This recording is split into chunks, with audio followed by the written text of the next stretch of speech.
Uncle আপনার নৌকায় কি এগুলা? শেলা শেলা এগুলা কি করবেন? মাছের দেবো গ্লাস কাপ। গ্লাস কাপ মাছকে দিবেন, মাছে খাবে, এগুলা খায়? হ্যাঁ তাহলে এগুলা কি চাষ করতে হয় নাকি? না এমনি নয়, দেড় গুণে উঠে এমনি মাছের দিলেই হয়।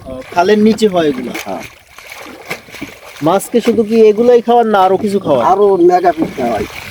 এই শ্যাওলা মাছের প্রিয় খাবার নাকি? হ্যাঁ এই যে আপনার নৌকায় যে কয়টা শ্যাওলা আছে, এই শ্যাওলা কয়টা মাছ কতক্ষণে খাইতে পারবে? বা সন্ধ্যা ভিতরে হয়ে যাবে, সন্ধ্যার ভিতরে এইগুলো সব খাই ফেলাবে? সব খাইয়ে লাগবে। আচ্ছা, প্রত্যেক দিন এরকম কয় বোঝা নেন, কয় নৌকা? না এই ধরেন আজকে আনছি, কাল দিমু না, কালকে আবার ওই মেগা পিঠ দিমু, আবার পরশু আইয়া নিব। একদিন একদিন পর পর, একদিন অন্তর পর। মাছ কতগুলা? মাছ আছে ৬-৭ মণ আছে। এই শ্যাওলাটার কারণে কি আপনাদের খাবারের তুলনামূলক একটু কম লাগে? হ্যাঁ ওই অতটা ব্যয়বহুল লাগে না? না শ্যাওলাটা পুষ্টি কিরকম মাছের?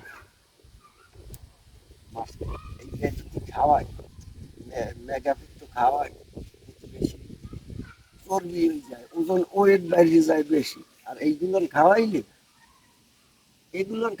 এই হেলাগুলোন খাওয়াইলে ওই মাছের চেক বেড়ে যায়। মাছের সৌন্দর্য বেড়ে যায়। হ্যাঁ মানে মানুষ যেরকম শাকসবজি খায়, এটাও ওই মাছের শাকসবজি হিসেবে?